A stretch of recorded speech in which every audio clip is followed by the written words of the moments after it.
Hey everybody. So I'm going to put a Dometic RTX 2000 in the rear bay of my extended length Transit. And I wanted to make sure that it worked before I put it in the van, and also prove the way that I wanted to connect it to the Victron Lynx Distributor. So, here's the Dometic, just got it up on a couple of sawhorses. Come with me and I'll give you a really brief look at how I connected it to the Lynx Distributor.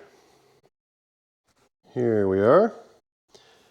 The positive on the positive bus bar, negative on the negative bus bar.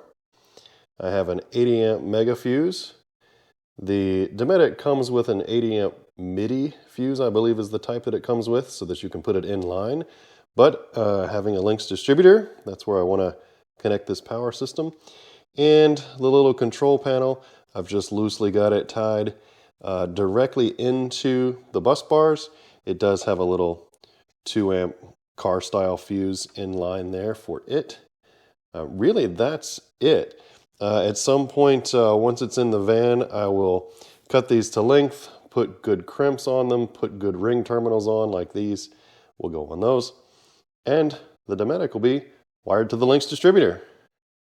It's pretty much that simple. So soon enough, I will make a video of how I install this guy on the roof.